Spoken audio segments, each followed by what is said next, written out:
Hello students, welcome to my channel CWC chemistry with concept. आज के इस video में हम बोहर्स एटॉमिक मॉडल के बारे में डिस्कस करेंगे। बोहर का एटॉमिक मॉडल जो है उसकी रिक्वायरमेंट क्यों हुई, उसमें ऐसे क्या पोस्टुलेट्स दिए जो बाकी के पहले के मॉडल से बेटर थे, और उनके मॉडल का आगे जो है हमें कहाँ बेनिफिट मिला, कहाँ कहाँ जो है इसको काम में लेते हैं। बच्चों, ये बहुत ही इंपॉर्टेंट टॉपिक है, सभी कॉम्पिटेटिव एग्जाम्स में इसमें से क्वेश्चन जो जरूर आता है, इसलिए बड़े ध्यान से इस वीडियो को आप लोग देखेंगे। आपने जब मेरा पहले वाला वीडियो देखा होगा तो बच्चों आपने वहाँ रदरफोर्ड मॉडल के बारे में पढ़ा होगा। हमने देखा था कि रदरफोर्ड का मॉडल जो था वो फेल हो गया था, जिसके दो मेन रीजन थे। रदरफोर्ड ने कहा था कि इलेक्ट्रॉन जो है वो न्यूक्लियस के चारों तरफ रिवॉल्व करता है, लेकिन क्योंकि वो रिवॉल्व करता है और एनर्जी निकालता है रिवॉल्व करने के दौरान, तो जैसे ही वो एनर्जी निकालेगा, इलेक्ट्रॉन एनर्जी लूज करेगा, तो एक टाइम ऐसा आएगा कि वो न्यूक्लियस के साथ या प्रोटॉन के साथ जाके कोलाइड कर जाएगा। और दूसरी जो मेन फेलियर था कि वो हाइड्रोजन के स्पेक्ट्रम के बारे में नहीं बता पाए थे। जब हम किसी भी गैस के एटम को लेते हैं और उसमें से लाइट पास करते हैं, कुछ पर्टिकुलर वेवलेंथ जो होते हैं, कलर्स जो होते हैं, कलर हमको दिखाई देते हैं और कुछ पर्टिकुलर कलर जो हमें इसके स्पेक्ट्रम में नहीं दिखाई देते हैं। इन दो चीज़ों को जो रदरफोर्ड का मॉडल हमें नहीं बता पाया, और इन सब चीज़ों का एक्सप्लेनेशन जहाँ रदरफोर्ड का मॉडल फेल हुआ था वो हमें बोहर के मॉडल ने एक्सप्लेन कर दिया। जो बोहर का एटॉमिक मॉडल था बच्चों, कुछ इस तरह से जो पिक्चर में दिखाया हुआ है, इस तरह का डायग्राम था उनका। उन्होंने भी ये कहा था कि सेंटर में जो है न्यूक्लियस है, ये हमारा जो दिखा रहा है ये न्यूक्लियस है। न्यूक्लियस के अंदर जो होते हैं न्यूट्रल पार्टिकल्स होते हैं, जिनकी डिस्कवरी उस समय तक नहीं हुई थी, और पॉजिटिवली चार्ज प्रोटॉन्स होते हैं। अभी तक हमारे न्यूट्रॉन की डिस्कवरी नहीं हुई है, सिर्फ प्रोटॉन और इलेक्ट्रॉन्स की डिस्कवरी ही हो पाई है। ये बीच वाला पोर्शन जो है हमारा न्यूक्लियस, नाभिक जिसे हम कहते हैं, वो है।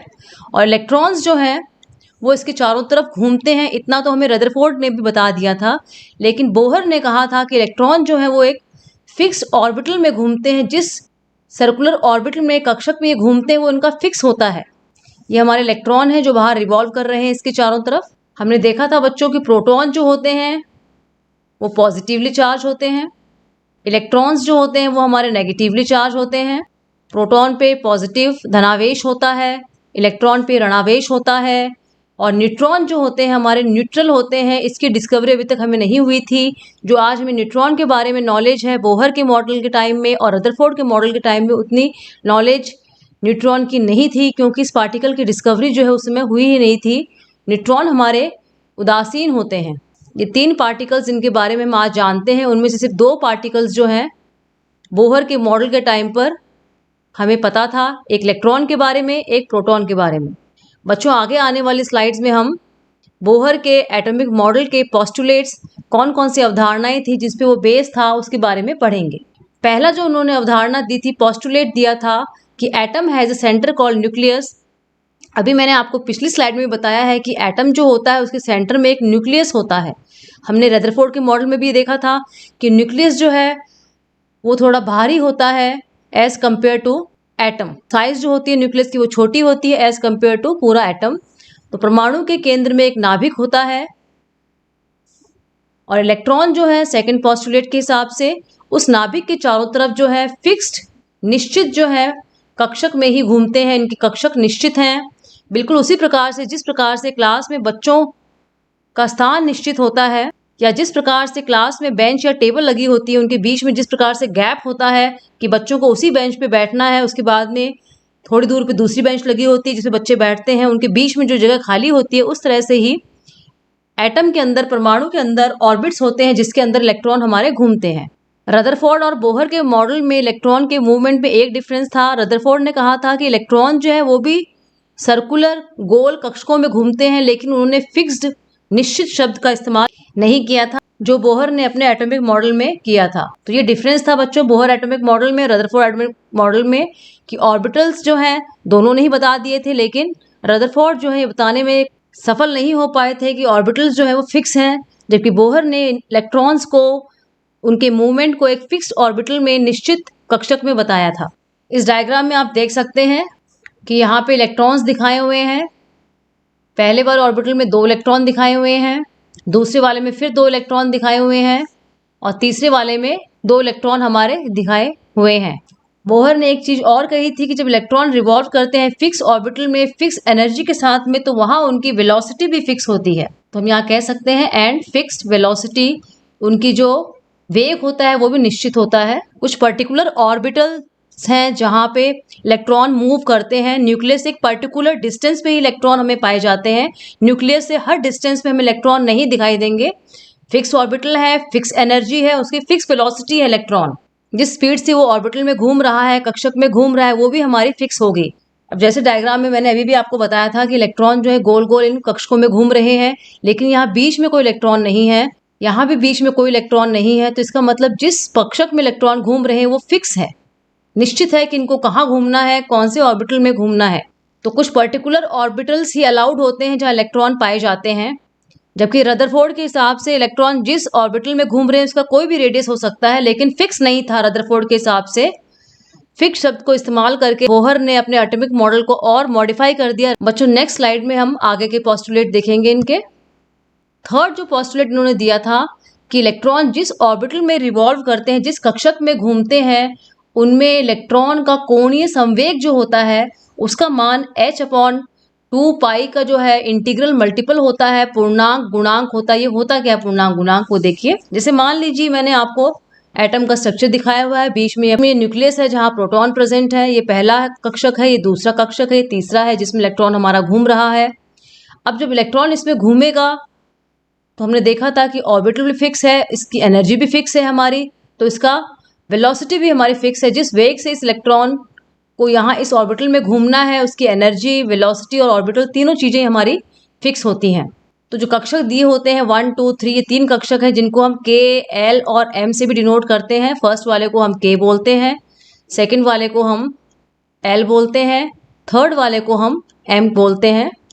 ये शेल है, हमारे कक्षक हैं, और बीच में हमारा पॉजिटिवली धनावेशित जो है नाभिक प्रेजेंट है। हम बात कर रहे थे एंगुलर मोमेंटम की, कोणीय संवेग की, कि इलेक्ट्रॉन जो है बच्चों ध्यान से सुनेंगे केवल उन्हीं ऑर्बिटल कक्षकों में घूमते हैं जिनमें एंगुलर मोमेंटम जो है h/2 का इंटीग्रल मल्टीपल है। n जो है इसकी वैल्यू हमारी 1, 2, 3 कितनी भी हो सकती है। एंगुलर मोमेंटम के बारे में हम डिटेल में नेक्स्ट स्लाइड में पढ़ेंगे। यहाँ बस आपको इतना देखना है कि जिस ऑर्बिटल में इलेक्ट्रॉन हमारा मूव कर रहा है वो ऑर्बिटल वही होगा जिनमें कोणीय संवेग एंगुलर मोमेंटम, जिसको हम L से डिनोट करते हैं, उसका मान, उसकी वैल्यू जो है h/2 की इंटीग्रल मल्टीपल हो। या तो ये h/2 होगा या फिर 2h/2, 3h/2। मतलब ये h/2 का कोई ना कोई मल्टीपल होगा। यहाँ 1 था, यहाँ 2 हो गया, यहाँ 3 हो गया, 4 हो जाएगा, या फिर आगे जाके 5 हो जाएगा। इस तरह से जो वैल्यू है कोणीय संवेग की, एंगुलर मोमेंटम की, वो क्वांटाइज, इसको हम बच्चों क्वांटाइज कहते हैं, क्वांटाइज्ड है कि जो एंगुलर मोमेंटम है, कोणीय संवेग है, वो एक फिक्स अमाउंट में ही अवेलेबल है, प्रेजेंट है। या तो 1h/2 होगा, या फिर 2h/2 होगा, या फिर 3h/2 होगा। इस तरह से वैल्यू इनकी फिक्स होती है। हर ऑर्बिटल की वैल्यू, हर कक्षक की वैल्यू जो है एंगुलर मोमेंटम की, कोणीय संवेग की फिक्स होती है। इनकी बीच की कोई वैल्यू नहीं होगी। वो पॉइंट में 2.5, 3.5 इस तरह से हमें कोई वैल्यू नहीं मिलेगी। ये एक पूर्णांक के रूप में होगी, 1, 2, 3, 4, 5। मैंने यहाँ लिख भी दिया है आपके लिए कि n की वैल्यू जो 1, 2, 3 होती है। पूर्णांक जिसे हम इंटीग्रल मल्टीपल कहते हैं, उसके रूप में ही हमें देखने को मिलेगी। बच्चों एंगुलर मोमेंटम था उस ऑर्बिटल का जहाँ इलेक्ट्रॉन मूव कर रहा था। इलेक्ट्रॉन सिर्फ उन्हीं ऑर्बिटल्स में मूव करेगा जिन ऑर्बिटल्स का एंगुलर मोमेंटम जो है हमें इस रूप में, पूर्णांक के रूप में h/2 के देखने को मिलेगा। एंगुलर मोमेंटम जो है वो फिक्स अमाउंट में है। मैंने आपको अभी भी कहा है कि इनमें से किसी एक वैल्यू के रूप में हमें एंगुलर मोमेंटम जो है हर ऑर्बिटल का देखने को मिलेगा। पॉइंट के रूप में बच्चों नहीं मिलेगा, इस चीज को यहाँ याद रखेंगे। पॉइंट के रूप में हमें नहीं मिलेगा, हमेशा इंटीग्रल मल्टीपल के रूप में मिलेगा। कंप्लीट जो है इंटीजर के रूप में ही हमें मिलेगा। इस कंडीशन को, जिसमें बोहर ने बताया था अपने पोस्टुलेट के रूप में कि एंगुलर मोमेंटम h/2 के इंटीग्रल मल्टीपल के रूप में मिलेगा, इसको हम बोलते हैं बोहर्स क्वांटाइजेशन कंडीशन। बोहर की क्वांटित अवस्था जो उन्होंने एंगुलर मोमेंटम के बारे में बताई थी। L हमारा जो है एंगुलर मोमेंटम है, कोणीय संवेग है। रदरफोर्ड के हिसाब से इलेक्ट्रॉन जो है न्यूक्लियस के चारों तरफ कहीं भी घूम सकता था, किसी भी ऑर्बिटल में घूम सकता था, लेकिन इस चीज को ज्यादा क्लियर जो है वो बोहर ने किया। उन्होंने कहा कि इलेक्ट्रॉन न्यूक्लियस के चारों तरफ घूमता तो है, लेकिन केवल उन्हीं ऑर्बिटल में घूमेगा जिनका कोणीय संवेग, जिनका एंगुलर मोमेंटम का मान इंटीग्रल मल्टीपल ऑफ h/2 होगा। उम्मीद करती हूँ बच्चों आपको ये इंटीग्रल मल्टीपल जो मैंने बताया 1h/2, 2h/2, 3h/2 जो है ये समझ में आ गया होगा।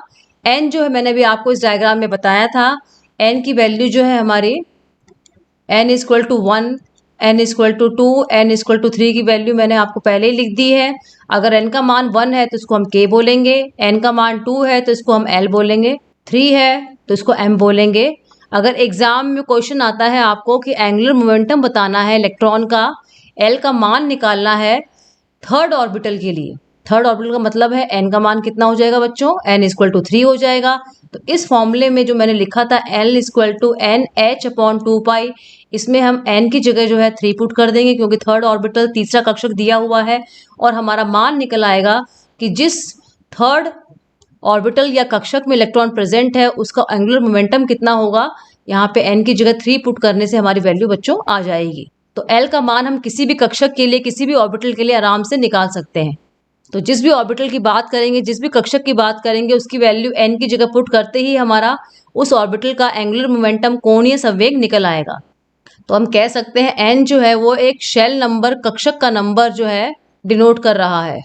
अब बच्चों एंगुलर मोमेंटम होता क्या है, एक्चुअली ये आपकी फिजिक्स का टर्म है, लेकिन थोड़ा सा हम इसके बारे में पढ़ लेते हैं ताकि आपको आगे आने वाले जो कंसेप्ट्स हैं वो क्लियर हो जाए एंगुलर मोमेंटम से रिलेटेड। ये देखिए बच्चों, हमारा जो एटॉमिक स्ट्रक्चर है वो कुछ इस तरह से है जो मैंने आपको पिक्चर में दिखाया है। बीच में ये न्यूक्लियस है और इसके चारों तरफ जो है इलेक्ट्रॉन हमारा मूव कर रहा है एक पर्टिकुलर ऑर्बिटल में। ये हमारा कक्षक है जिसमें हमारा इलेक्ट्रॉन जो है ये लगातार कंटिन्यूस मूव कर रहा है इसी ऑर्बिटल में एक पर्टिकुलर एनर्जी के साथ, एक पर्टिकुलर वेलोसिटी के साथ। एंगुलर मोमेंटम जो है एक वेक्टर क्वांटिटी है जिसको हम r × p लिखते हैं। फिजिक्स में क्वांटिटी जिसको l से दिखाते हैं, r × p है। ये वेक्टर और स्केलर आपने फिजिक्स में पढ़ लिया है। r जो है रेडियस है उस ऑर्बिटल का जिसमें इलेक्ट्रॉन मूव कर रहा है। जैसे यहाँ अगर मूव कर रहा है तो इस ऑर्बिटल का रेडियस हो जाएगा हमारा r, और p जो है वो हमारा मोमेंटम होता है, उसको हम बोलते हैं मोमेंटम या संवेग। तो हम कह सकते हैं एंगुलर मोमेंटम, कोणीय संवेग का मतलब है मोमेंटम का मोमेंटम। तो मोमेंटम के मोमेंटम को हम कहते हैं एंगुलर मोमेंटम। इसको आप इस डायग्राम से और अच्छी तरह से समझ सकते हैं कि एक इलेक्ट्रॉन जो है, ये मैंने दिखा रखा है, यह एक इलेक्ट्रॉन है, ये इस ऑर्बिटल में घूम रहा है, इलेक्ट्रॉन है। इसका मास हम पहले वाले वीडियोस में डिस्कस कर चुके हैं, क्योंकि कण के रूप में, पार्टिकल के फॉर्म में है तो कुछ मास होगा। जब ये मूव कर रहा है तो इसकी एक वेलोसिटी भी होगी, वेग भी होगा, जिसको हम v कहते हैं। ये वेग जब यहाँ पे है तो इस डायरेक्शन में है, थोड़ी देर बाद इलेक्ट्रॉन जो है यहाँ पहुँचेगा, तब भी इसका मास m रहेगा, और जो इसका वेग हो जाएगा वो इस डायरेक्शन में हो जाएगा जिस डायरेक्शन में मूव कर रहा है। फिर ये यहाँ पहुँचेगा, क्योंकि लगातार जो है इसका मूवमेंट हो रहा है तो इसका वेग जो है वो इस डायरेक्शन में हो जाएगा।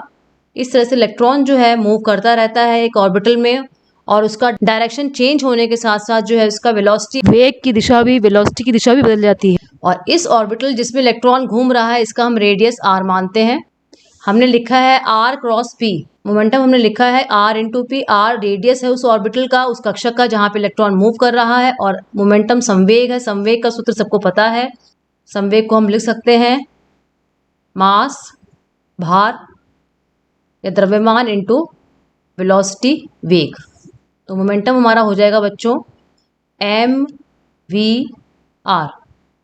अब बीच में जो है हमारे क्रॉस था बच्चों, जब क्रॉस को हटाते हैं तो हम साइन थीटा लगाते हैं। जैसे हमने क्रॉस लगाया यहाँ हमने साइन थीटा लगा दिया। बच्चों ये आप फिजिक्स में पढ़ेंगे, यहाँ आप सिर्फ समझ लीजिए। अब यहाँ देखेंगे कि जब r रेडियस हम निकाल रहे हैं इस इलेक्ट्रॉन का यहाँ पे, तो इस r के बीच में और इस v के बीच में जो एंगल हमारा बच्चों बनेगा 90 डिग्री का बनेगा। ये हमारा r है, यहाँ से देख लीजिए। जब इसका निकालेंगे यहाँ भी 90 डिग्री का एंगल बनेगा, और जब बच्चों इसका निकालेंगे तो यहाँ भी हमारा 90 डिग्री का एंगल बनेगा वेलोसिटी और रेडियस के बीच में। तो हमारा L का मान हो जाएगा mv/r sin 90 डिग्री। हम बात कर रहे हैं रेडियस और वेलोसिटी के बीच के एंगल की। बच्चों m के ऊपर जो ये एरो नहीं आएगी। मास जो है वो एक वेक्टर क्वांटिटी नहीं है, स्केलर क्वांटिटी है। यहाँ लगा लीजिएगा एक एरो, एक यहाँ लगा लीजिएगा। तो L का मान हमारा आ जाएगा साइन 90 की वैल्यू हमारी होती है 1 होती है। तो हमारा आंसर जो आ जाएगा L is equal to mvr। तो अपन याद कर सकते हैं बच्चों L is equal to mvr, जहाँ m जो है मास है, v जो है वेलोसिटी है, r जो है रेडियस ऑफ द ऑर्बिटल है जिसमें इलेक्ट्रॉन हमारा मूव कर रहा है।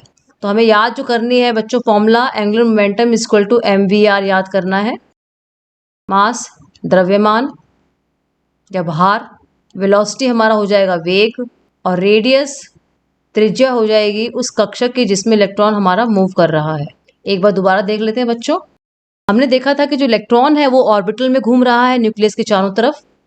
इलेक्ट्रॉन जैसे ही घूमेगा ऑर्बिटल में तो अलग अलग जगह पे इसकी पोजीशन चेंज होती जाएगी। वेलोसिटी वेग का डायरेक्शन चेंज होता जाएगा। आर उस ऑर्बिटल का रेडियस है कक्षक का जिसमें घूम रहा है। हमने वेक्टर क्वांटिटी पढ़ी है फिजिक्स में।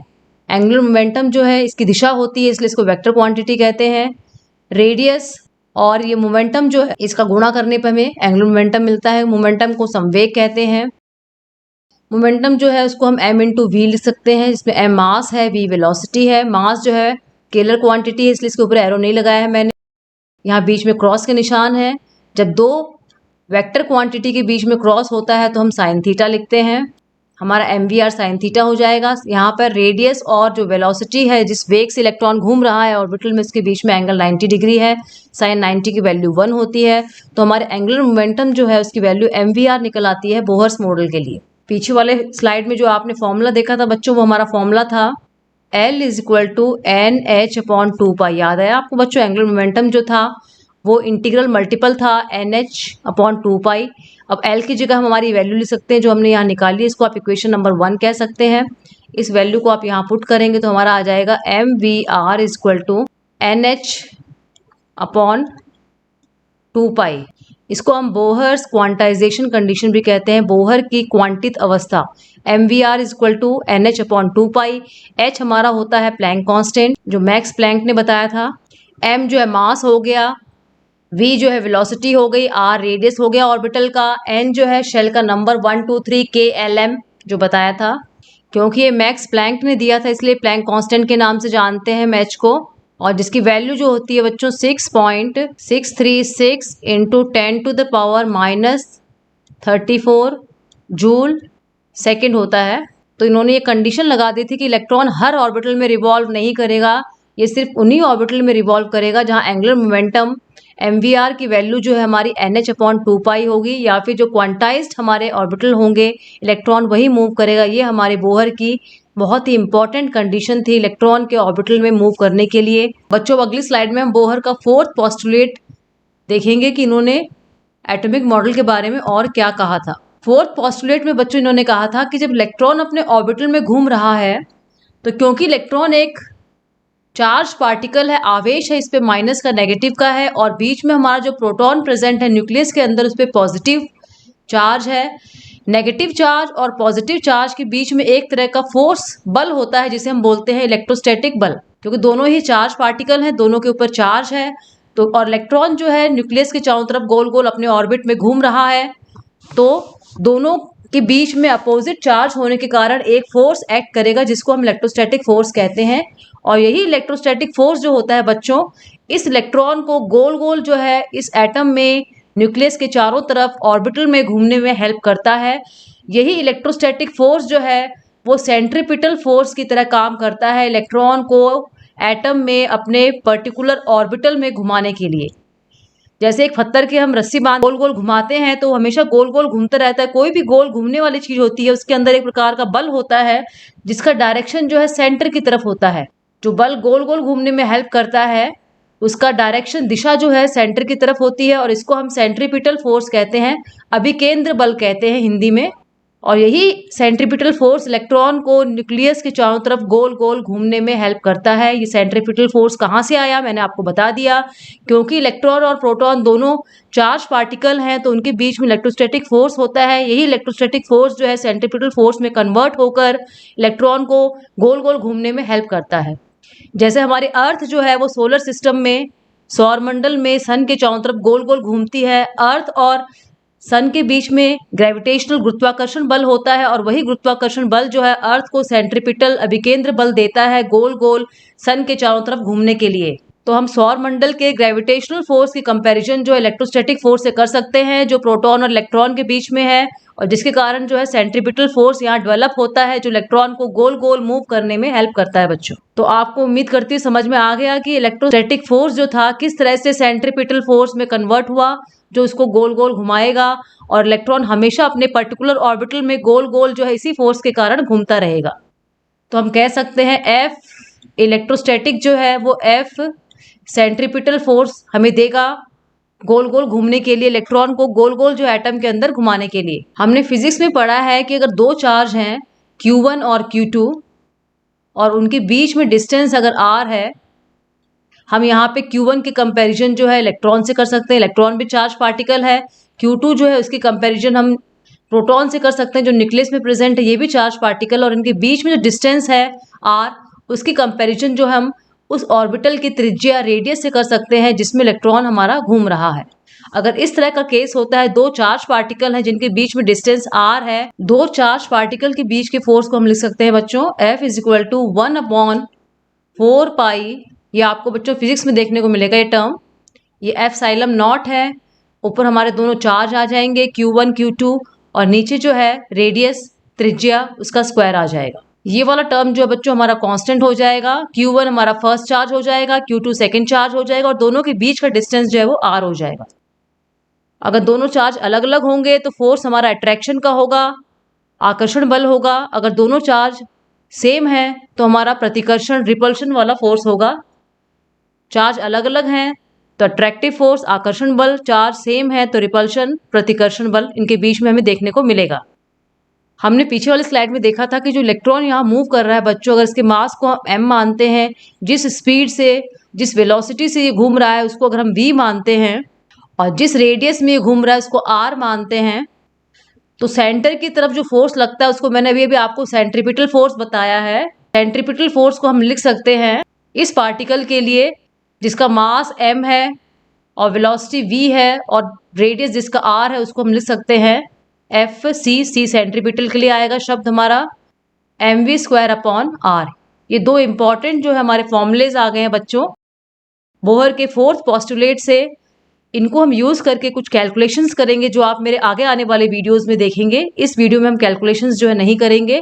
बोहर का एटॉमिक मॉडल जो है बच्चों हर कॉम्पिटिटिव एग्जाम के पॉइंट ऑफ व्यू से बहुत ही इंपॉर्टेंट है। इसमें बहुत सारे न्यूमेरिकल्स जो है आपको आते हैं हर एग्जाम में, जिनके लिए हमें इन कैलकुलेशंस की हेल्प लेनी पड़ती है। डिटेल में हम कैलकुलेशंस जो है नेक्स्ट वीडियो में हम करेंगे। हमें पता है कि बच्चों इलेक्ट्रॉन जो होता है उस पर चार्ज होता है माइनस का, प्रोटॉन जो होता है उस पर चार्ज होता है हमारा प्लस का। नंबर ऑफ इलेक्ट्रॉन जो होते हैं वो नंबर ऑफ प्रोटॉन्स के बराबर होते हैं और नंबर ऑफ प्रोटॉन्स जो है उसके एटॉमिक नंबर परमाणु क्रमांक के बराबर होते हैं, जिसको हम Z से डिनोट करते हैं। अब मान लीजिए न्यूक्लियस जो है उसमें प्रोटॉन जो है कितने होंगे, तो हम कह सकते हैं कि जितना एटॉमिक नंबर होगा उतने ही हमारे प्रोटॉन जो है न्यूक्लियस में होंगे। प्रोटॉन को हम E के ऊपर प्लस का चार्ज भी लिख सकते हैं बच्चों, क्योंकि बिल्कुल जो है प्रोटॉन इलेक्ट्रॉन के बराबर होते हैं नंबर में, लेकिन चार्ज अपोजिट होता है। तो total number of protons nucleus में हम ZE भी लिख सकते हैं। न्यूक्लियस के अंदर जितने भी प्रोटॉन्स होंगे तो इसको हम प्लस ZE के फॉर्म में यहाँ लिख सकते हैं। प्रोटॉन को मैं प्लस E भी लिख सकती हूँ। न्यूक्लियस पे चार्ज जो है प्लस ZE हम कह सकते हैं क्योंकि नंबर ऑफ प्रोटॉन जो है वो इलेक्ट्रॉन के बराबर होते हैं और कितने प्रोटॉन हमारे न्यूक्लियस में होंगे वो एटॉमिक नंबर से हम मल्टीप्लाई कर देंगे प्रोटॉन, टोटल नंबर ऑफ हमारे जो है प्रोटॉन्स निकल आएंगे। इसको हम बच्चों न्यूक्लियर चार्ज भी कहते हैं, नाभिकीय आवेश। अब बच्चों आपको ये बात क्लियर हो गई होगी कि जो इलेक्ट्रोस्टैटिक फोर्स है वही जो है उस फोर्स को जन्म दे रहा है जिससे इलेक्ट्रॉन जो है चारों तरफ घूम रहा है न्यूक्लियस के। अब क्योंकि जो इलेक्ट्रोस्टैटिक फोर्स है वही हमारी सेंट्रीपिटल फोर्स को डेवलप कर रही है, तो हम Fe = Fc लिख सकते हैं। E हमारा अभी भी निकला था, ये हमारा जो है फर्स्ट वाला जो इक्वेशन है वो हमारी E है और ये सेकंड वाली इक्वेशन जो है वो हमारी Fc है, ये इलेक्ट्रोस्टैटिक फोर्स, और ये Fc है सेंट्रीपिटल फोर्स, क्योंकि दोनों बराबर हैं, क्योंकि इलेक्ट्रोस्टैटिक फोर्स है वही सेंट्रीपिटल फोर्स को जन्म दे रही है, डेवलप कर रही है। तो हम इस तरह से लिख सकते हैं इसको 1/4 pi epsilon not Q1 Q2 R² = mv²/r। तो एक इक्वेशन बच्चों हमारी ये बन गई, जहाँ पे Q1 Q2 जो चार्ज ऑफ इलेक्ट्रॉन प्रोटॉन हो जाएगा, R रेडियस ऑफ ऑर्बिटल हो जाएगा जिसमें इलेक्ट्रॉन मूव कर रहा है, मास ऑफ इलेक्ट्रॉन हो जाएगा, V वेलोसिटी जिस वेग से वो मूव कर रहा है। अब जो नेक्स्ट पोस्टुलेट है बच्चों हम अगली स्लाइड में देखेंगे कि उन्होंने क्या कहा था अपने फिफ्थ पोस्टुलेट में। फिफ्थ पोस्टुलेट जो है बोहर का, उन्होंने कहा था कि जब इलेक्ट्रॉन अपने ऑर्बिटल में घूमता है तो वो न तो एनर्जी लेता है न वो एनर्जी देता है। ये बात बच्चों कब की हो रही है? जब इलेक्ट्रॉन अपने ऑर्बिटल में घूम रहा है उस समय की बात हो रही है। इलेक्ट्रॉन जब किसी ऑर्बिटल में रिवॉल्व करेगा, ऑर्बिट में रिवॉल्व करेगा, न तो वो एनर्जी देगा बच्चों न वो एनर्जी लेगा। जब तक वो अपने ऑर्बिट में है तब तक वो एनर्जी का आदान प्रदान लेना देना नहीं करेगा। इसका मतलब ऑर्बिट की एनर्जी जो है बच्चों फिक्स होती है। ऑर्बिट को हम शेल भी कह सकते हैं, कक्षक। तो हर शेल जो है, यहाँ पे मैंने आपको 3 शेल दिखा रखे हैं, तीनों की एनर्जी जो है फिक्स है, ये चेंज नहीं होती है। इसलिए इन्होंने शेल जो है, कक्षक जो है, उनको एक नया नाम दिया जिसको हम बोलते हैं स्टेशनरी एनर्जी लेवल, निश्चित ऊर्जा के स्तर। तो बोहर जो थे उन्होंने ऑर्बिट कक्षक का नया नाम दिया निश्चित ऊर्जा वाले स्तर, क्योंकि हर स्तर की, हर ऑर्बिट की ऊर्जा निश्चित थी, वो बदल नहीं रही थी और इलेक्ट्रॉन जो है उन निश्चित ऊर्जा वाले एनर्जी वाले ऑर्बिट्स में घूम रहा था। सबसे पहला वाला जो होता है n=1, इसको इन्होंने k नाम दिया, n=2 को l दिया, 3 को m दिया, n=4 को m। इस तरह से जो आगे जो है वैल्यू बढ़ती गई। n=5 को इन्होंने o नाम दिया। इन्होंने शेल्स को नया नाम दे दिया स्टेशनरी एनर्जी लेवल। स्टेशनरी शब्द इन्होंने इसलिए काम में लिया क्योंकि ऑर्बिट जो थे उनकी ऊर्जा, उनकी एनर्जी फिक्स थी, वो चेंज नहीं हो रही थी और इन फिक्स ऑर्बिटल में ही इलेक्ट्रॉन जो है वो मूव कर रहे थे। ये बहुत ही इंपॉर्टेंट जो है पोस्टुलेट है बोहर का बच्चों। इसकी कंपैरिजन जो है बच्चों में क्लास से कर सकते हैं। आप जब क्लास में एंटर करते हैं तो आप वहाँ देखते हैं कि खूब सारी सीट लगी होती हैं, लेकिन सीट जो है वो सिस्टमेटिक होती हैं। आगे 3 सीट लगी हुई हैं, फिर कुछ जगह छोड़ के फिर 3 सीट लगी हुई हैं और कुछ जगह छोड़ के फिर 3 सीट लगी हुई हैं और बच्चे जो हैं इन सीटों पे ही जाके बैठते हैं, उनके बीच में कहीं नहीं बैठते हैं। जबकि जो है रदरफोर्ड के मॉडल में सीट वाला अरेंजमेंट वहाँ एब्सेंट था, देखने को नहीं मिल रहा था। वहाँ दरी के ऊपर अगर बच्चों को बिठा दिया जाए तो बच्चे कैसे भी बैठ जाते हैं, उस तरह का अरेंजमेंट हमें वहाँ देखने को मिल रहा था। बोहर के मॉडल में इलेक्ट्रॉन जिस तरह से ऑर्बिट में भरे हुए थे, मूव कर रहे थे, उनके अरेंजमेंट को, उनके मूवमेंट को हम कंपेयर कर सकते हैं एक सिस्टमेटिक क्लास में जिसमें बेंचेस लगी हुई हैं कुछ दूरी पर, एक पर्टिकुलर मैनर में उस पर बच्चे आके जो बैठ रहे हैं। जिस तरह से वो सीट फिक्स है उसी तरह से एनर्जी लेवल फिक्स है, क्योंकि बच्चा जब बैठेगा या अगली सीट पे बैठेगा या फिर उसके बाद वाली सीट पे बैठेगा, उन दोनों सीट के बीच में कोई जगह नहीं थी बच्चे के बैठने के लिए। उसी तरह से इलेक्ट्रॉन के लिए भी 2 ऑर्बिट के बीच में कोई जगह नहीं थी घूमने के लिए, उनके ऑर्बिट जो है बच्चों फिक्स थे। अब जो ऑर्बिट बच्चों उनकी एनर्जी फिक्स थी, मतलब जब मैंने कह दिया कि ऑर्बिट है उनकी एनर्जी फिक्स है तो उसका कंपैरिजन हम उसी क्लास से दोबारा कर सकते हैं। जैसे मैंने स्टार्टिंग में 3 बेंच लगा दी और मैंने कह दिया कि जिन बच्चों के 90% मार्क्स हैं वही वहां आके बैठेंगे, तो 80 वाला या 70% वाला बच्चा उन पहले की 3 सीट्स में नहीं बैठेगा। इसी तरह से इलेक्ट्रॉन के साथ होता है। अब क्योंकि ऑर्बिट की एनर्जी फिक्स हो गई तो जिन इलेक्ट्रॉन्स की ऊर्जा उस ऑर्बिट की ऊर्जा के बराबर है वही उस ऑर्बिट में आके बैठेंगे या उस ऑर्बिट में रहेंगे। अब क्लास में जहां सीट लगी है बच्चे को वहीं बैठना पड़ेगा। इसी तरह से जो एनर्जी लेवल उस एटम में थे, इलेक्ट्रॉन को वहीं आके ऑक्युपाई रहना था, बीच में अपने हिसाब से वो कहीं भी नहीं रुक सकता था। तो हर ऑर्बिट की एनर्जी फिक्स थी। ऑर्बिट जो है एक निश्चित न्यूक्लियस से दूरी पे प्रेजेंट थे और उनकी एनर्जी फिक्स होने के कारण इलेक्ट्रॉन के पास और कोई ऑप्शन था ही नहीं उन ऑर्बिट्स को ऑक्युपाई करने के अलावा अपनी एनर्जी के हिसाब से, उन ऑर्बिट्स के एनर्जी लेवल के हिसाब से। जैसे बच्चे को मैंने बताया था क्लास में बैठे हैं तो वो सिर्फ बेंच पे ही बैठेंगे। अगर 90% है सामने वाले पे बैठ जाएंगे, 80% है सेकंड लाइन में बैठ जाएंगे, 70 वाले और पीछे बैठ जाएंगे अपने मार्क्स के हिसाब से। और इलेक्ट्रॉन्स अगर फिल होंगे तो अपनी एनर्जी के हिसाब से ऑर्बिट में आएंगे। एनर्जी जो है इलेक्ट्रॉन की फिक्स है। कुछ पर्टिकुलर रेडियस जो होता है न्यूक्लियस से उस पर ही वो घूम सकता है। कुछ पर्टिकुलर वेलोसिटी होती है इलेक्ट्रॉन की फिक्स, जिसके कारण वो न्यूक्लियस के चारों तरफ एक पर्टिकुलर ऑर्बिट में घूमता है। तो इलेक्ट्रॉन अपनी मन मर्जी से किसी भी ऑर्बिट में किसी भी वेलोसिटी से मूव नहीं कर सकता है। इलेक्ट्रॉन कहीं भी किसी भी एनर्जी लेवल में नहीं जा सकता है। इलेक्ट्रॉन की एनर्जी अगर कम होती है तो वो कम एनर्जी वाले शेल में आ जाएगा, अगर इलेक्ट्रॉन की एनर्जी बढ़ती है तो ज़्यादा एनर्जी वाले शेल में चला जाएगा। तो एनर्जी लेकर या देकर जो है वो अपनी शेल को चेंज कर सकता है, लेकिन जब तक वो अपने उस ऑर्बिट में, उस कक्षक में मूव कर रहा है, तब तक वो इलेक्ट्रॉन जो है अपनी एनर्जी निश्चित रखेगा, क्योंकि उस ऑर्बिट की जिसमें वो मूव कर रहा है उसकी एनर्जी कांस्टेंट है। उस समय वहाँ पे वो एनर्जी बढ़ा या घटा नहीं सकता है। जैसे इलेक्ट्रॉन की एनर्जी घटेगी या बढ़ेगी, उसको अपनी ऑर्बिट चेंज करनी पड़ेगी। ये हम बच्चों आगे सिक्स्थ पोस्टुलेट है उसमें देखेंगे। अब जो सिक्स्थ पोस्टुलेट था बच्चों कि इलेक्ट्रॉन जो है वह एनर्जी ले सकता है और एनर्जी दे भी सकता है। आप कहेंगे बच्चों के ऊपर वाले पोस्टुलेट में तो हमने देखा है कि इलेक्ट्रॉन जो है वो फिक्स एनर्जी ऑर्बिटल्स में घूमते हैं, उनकी एनर्जी फिक्स होती है।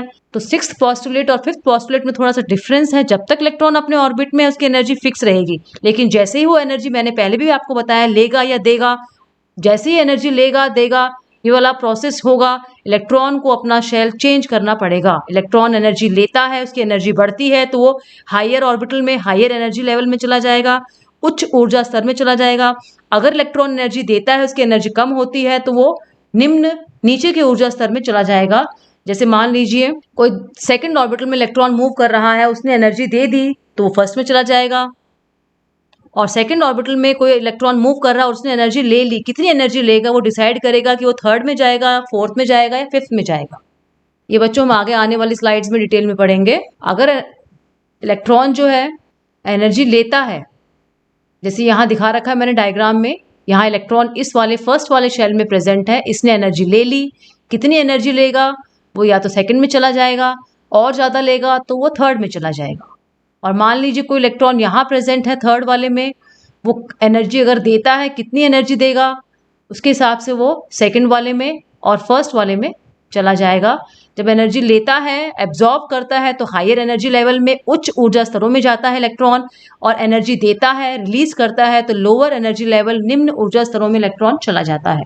लेकिन जो एनर्जी लेगा या देगा उसका डिफरेंस जो है, ये दो एनर्जी लेवल जो है, दो ऑर्बिटल जो है हमारे, चाहे आप सेकंड थर्ड ले लीजिए या फर्स्ट और सेकंड ले लीजिए, इनके बीच में जो एनर्जी का डिफरेंस होता है, अगर वही एनर्जी इलेक्ट्रॉन लेता है या देता है, उसके हिसाब से ही वो नेक्स्ट ऑर्बिटल में जाएगा। ये भी आगे और आपको क्लियर हो जाएगा। जैसे यहाँ दिखा रखा है इस वाले डायग्राम में, देखिए बच्चों, बीच में न्यूक्लियस है। जो फर्स्ट ऑर्बिटल होता है उसकी एनर्जी जो है -13.6 इलेक्ट्रॉन वोल्ट होती है। ये कैलकुलेशन बच्चों आगे आने वाले वीडियोस में हम करेंगे, जब हम बोहर के मॉडल से रिलेटेड कैलकुलेशंस करेंगे उसमें अपन ये कैलकुलेशंस करेंगे। अभी आप सिर्फ याद कर लीजिए, n = 1 है, फर्स्ट ऑर्बिटल है, उसमें -13.6 इलेक्ट्रॉन वोल्ट एनर्जी होती है। सेकंड के लिए -3.4 इलेक्ट्रॉन वोल्ट है, थर्ड के लिए -1.51 इलेक्ट्रॉन वोल्ट है, और n = 4 के लिए -0.85 इलेक्ट्रॉन वोल्ट एनर्जी होती है। एनर्जी गेन करेगा तो हायर एनर्जी लेवल में चला जाएगा, उच्च ऊर्जा स्तरों में चला जाएगा, और अगर एनर्जी लूज करेगा तो ये हमारा जो है लोअर, निम्न ऊर्जा स्तर में इलेक्ट्रॉन चला जाएगा। लेकिन जब तक जिस ऑर्बिटल में वो मूव कर रहा है, जब तक वो जिस ऑर्बिटल में मूव कर रहा है, उस ऑर्बिटल में, कक्षक में मूव करते करते न तो इलेक्ट्रॉन एनर्जी देगा, न इलेक्ट्रॉन एनर्जी लेगा। इलेक्ट्रॉन एनर्जी देगा या लेगा तो उसको अपना ऑर्बिट चेंज करना पड़ेगा, अपना शेल चेंज करना पड़ेगा। उम्मीद करती हूँ आपको बोहर का सिक्स्थ जो है पोस्टुलेट अवधारणा समझ में आ गई होगी। इसको देखिए बच्चों, पर ऐसे समझ सकते हैं, मान लीजिए इलेक्ट्रॉन जो है फर्स्ट ऑर्बिटल में है, इसकी एनर्जी हमारी पता है फर्स्ट में जो है -13.6 इलेक्ट्रॉन वोल्ट होती है। सेकंड वाले की मैंने अभी भी आपको बताई थी, और थर्ड वाले, फोर्थ वाले की मैंने आपको बता दी थी। मान लीजिए इस इलेक्ट्रॉन को, जो कि n = 1 में मूव कर रहा है, इसको हम एनर्जी देते हैं। इसको हमने फर्स्ट वाले शेल में जो इलेक्ट्रॉन है, इसको हमने एनर्जी दे दी 9 इलेक्ट्रॉन वोल्ट। इसकी एनर्जी थी कितनी बच्चों? -13.6 इलेक्ट्रॉन वोल्ट थी, क्योंकि ये फर्स्ट ऑर्बिट में घूम रहा था। इसको मैंने 9 इलेक्ट्रॉन वोल्ट और दे दी, इसमें हम 9 इलेक्ट्रॉन वोल्ट जोड़ देंगे तो हमारा आंसर कितना आएगा बच्चों? -4.6 जो है हमारे इलेक्ट्रॉन वोल्ट जो है एनर्जी, टोटल एनर्जी इलेक्ट्रॉन के पास में हो जाएगी, वो हमारी आ जाएगी -4.6 इलेक्ट्रॉन वोल्ट। अब बच्चों हम यहाँ देखेंगे कि -4.6 इलेक्ट्रॉन वोल्ट वाला कोई ऑर्बिट है क्या? इसकी -13.6 है, इसकी -3.4 है, इसकी -1.51 इलेक्ट्रॉन वोल्ट है, इसकी -0.85 इलेक्ट्रॉन वोल्ट है।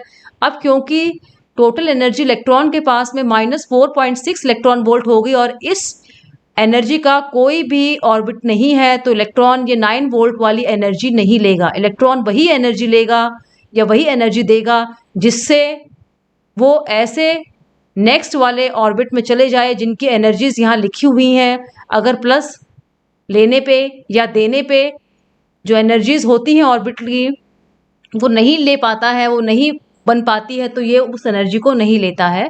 जैसे मैंने टोटल एनर्जी निकाली थी इस फर्स्ट इलेक्ट्रॉन की जो n=1 में था, -4.6 इलेक्ट्रॉन वोल्ट आई थी, लेकिन -4.6 इलेक्ट्रॉन वोल्ट वाला तो कोई ऑर्बिट जो है इस एटम में है ही नहीं, इसलिए इलेक्ट्रॉन जो है 9 इलेक्ट्रॉन वोल्ट की एनर्जी बच्चों नहीं लेगा। एक एग्जाम्पल और देखिए, क्योंकि -4.6 के लिए कोई शेल नहीं थी इसलिए वो 9 इलेक्ट्रॉन वोल्ट बच्चों नहीं लेगा।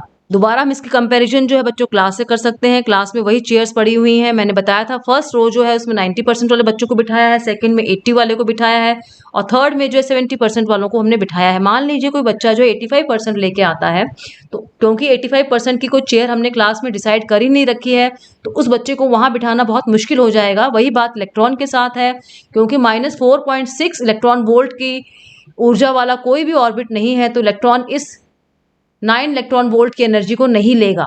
वैसे ही वो बच्चा जिसको पता है कि 85% अगर मैं नंबर लेकर आता हूँ मेरे लिए क्लास में कोई सीट नहीं है, क्योंकि सीट तो सिर्फ 90% वालों के लिए, 80% वालों और 70% वालों के लिए है, तो बच्चा हमेशा कोशिश करेगा कि 90% लेकर आए ताकि वो 90 वाली सीट में बैठ सके। 85 लाने से उसको कोई फायदा नहीं मिलेगा। अब मान लीजिए इस इलेक्ट्रॉन को जो n=1 ऑर्बिटल में है इसको मैं एनर्जी देती हूँ 10.2 इलेक्ट्रॉन वोल्ट। कितनी एनर्जी दी बच्चों इसको हमने? फर्स्ट केस में तो हमने 9 इलेक्ट्रॉन वोल्ट एनर्जी दी थी, लेकिन 9 इलेक्ट्रॉन वोल्ट एनर्जी देने के बाद टोटल एनर्जी जो आई थी इसकी -4.6 इलेक्ट्रॉन वोल्ट, उस नाम का कोई ऑर्बिट यहाँ पे नहीं था। अब 10.2 इलेक्ट्रॉन वोल्ट एनर्जी हम इसको दे रहे हैं। इसके पास में पहले कितनी एनर्जी है? 13.6 इलेक्ट्रॉन वोल्ट है। हमने और कितनी दे दी इसको? 10.2 इलेक्ट्रॉन वोल्ट इसको और दे दी। अब इसके पास में टोटल एनर्जी कितनी हो जाएगी बच्चों? -3.4 इलेक्ट्रॉन वोल्ट हो जाएगी। अब हम देखेंगे कि -3.4 इलेक्ट्रॉन वोल्ट वाले कोई ऑर्बिट है तो बच्चों हम देखेंगे कि सेकंड वाला ऑर्बिट जो है उसकी एनर्जी -3.4 इलेक्ट्रॉन वोल्ट है। जैसे ही हम 10.2 इलेक्ट्रॉन वोल्ट की एनर्जी इस इलेक्ट्रॉन को देंगे वो जंप करके n=2 में चला जाएगा, क्योंकि टोटल एनर्जी उसकी -3.4 इलेक्ट्रॉन वोल्ट हो रही थी और उस एनर्जी लेवल का एक ऑर्बिट हमारे पास प्रेजेंट है, तो इलेक्ट्रॉन जंप करके वहाँ पे चला जाएगा। तो इससे आपको बच्चों समझ में आ गया होगा कि इलेक्ट्रॉन सिर्फ वही एनर्जी लेगा या देगा जिसके लेने या देने से उसकी टोटल एनर्जी उतनी हो जाए जिसका कोई ऑर्बिट वहाँ पे प्रेजेंट है। अगर इसकी एनर्जी कम हो जाती है, ये फर्स्ट से सेकंड में आ गया ऑर्बिट में, अगर एनर्जी कम हो जाएगी तो दोबारा ये फर्स्ट में चला जाएगा। तो इलेक्ट्रॉन एनर्जी लेगा तो हायर ऑर्बिटल में चला जाएगा, इलेक्ट्रॉन एनर्जी देगा तो लोअर एनर्जी ऑर्बिटल में आ जाएगा। अगर उस ऑर्बिट टोटल एनर्जी वाले ऑर्बिट इलेक्ट्रॉन उन्हीं एनर्जीज को गेन या लूज करता है जो कुल एनर्जी जो है किसी शेल के बराबर हो। अगर कुल एनर्जी किसी शेल के किसी ऑर्बिट के बराबर नहीं होती है तो वो इलेक्ट्रॉन जो है उस एनर्जी को गेन या लूज नहीं करता है। तो यहाँ मैंने आपके लिए लिख दिया है कि इलेक्ट्रॉन जो है गेन या लूज करता है उसी एनर्जी को जो किसी एनर्जी लेवल के बीच के डिफरेंस के बराबर है। बच्चों उम्मीद करती हूँ कि आपको ये पोस्टुलेट जो है अच्छी तरह से समझ में आ गया होगा। इसको बच्चों हम ऐसे भी कह सकते हैं कि इलेक्ट्रॉन जब फर्स्ट वाले ऑर्बिटल में है तो उतनी ही एनर्जी गेन करेगा जिससे वो किसी और ऑर्बिटल में जो हमारे दिखाए हुए हैं जिनकी एनर्जीज हमें दिखाई दे रही हैं उसमें पहुंच जाए। बीच में नहीं अटकना चाहता ये इलेक्ट्रॉन। तो जो डेल्टा ई दिखाया हुआ है ये वो एनर्जी है जो दो एनर्जी लेवल के बीच का डिफरेंस है, और ये E2 और E3 जो है ये -13.6, -3.4, -1.51 इलेक्ट्रॉन वोल्ट जो यहाँ लिखी हुई हैं उसके मान के उसकी वैल्यू के बराबर हमारा होगा। तो इलेक्ट्रॉन सिर्फ उसी एनर्जीज को लेगा या देगा जिससे हमारी फिक्स शेल की एनर्जी निकल आए, टोटल एनर्जी जो है निकल आए। E2 वाला जो है वो भी इतनी एनर्जी लेगा जिससे वो हायर ऑर्बिटल में पहुंच जाए, E3 में या E4 में पहुंच जाए, या फिर इतनी एनर्जी देगा कि वो नीचे वाले में पहुंच जाए। जैसे इलेक्ट्रॉन हमारा फर्स्ट वाले में था, इसको अगर एनर्जी देंगे तो ये उतनी ही एनर्जी लेगा जिससे ये सेकंड में पहुंच सके, -3.4 इलेक्ट्रॉन वोल्ट इसकी एनर्जी हो सके, या फिर ये थर्ड में पहुंच सके, -1.51 इलेक्ट्रॉन वोल्ट इसकी एनर्जी हो सके। तो इलेक्ट्रॉन जो है वो चूज ही है, चूज करता है कि उसको कितनी इलेक्ट्रॉन एनर्जी लेनी है, कितनी इलेक्ट्रॉन एनर्जी इसको देनी है, ताकि वो नेक्स्ट आने वाले ऑर्बिटल में जा सके या नीचे वाले ऑर्बिटल में जा सके, क्योंकि हर ऑर्बिटल की एनर्जी फिक्स है। जो एनर्जी इलेक्ट्रॉन लेता है या देता है, वो लेने और देने के बाद में अगर उसकी एनर्जी इन ऑर्बिटल्स की एनर्जी के बराबर होगी, तभी वो उस एनर्जी को लेगा या देगा। कम देंगे तो भी नहीं लेगा और ज़्यादा देंगे तो भी नहीं लेगा। बच्चों, उम्मीद करती हूँ कि आपको ये वीडियो पसंद आया होगा। आपको अच्छा लगे तो लाइक कीजिएगा, अपने फ्रेंड्स को शेयर कीजिएगा। इसके आगे के कैलकुलेशन वाला जो पार्ट है बोहर के एटॉमिक मॉडल का, हम आगे वाले वीडियो में कवर करेंगे। एटॉमिक स्पेक्ट्रम के बारे में भी उसमें पढ़ेंगे। जो बच्चे पहली बार मेरे चैनल को देख रहे हैं वो सब्सक्राइब कर दीजिए, बेल आइकन को प्रेस कर देंगे तो आपको आगे आने वाले वीडियोज़ के नोटिफिकेशन टाइमली मिल जाएंगे। थैंक यू बच्चों।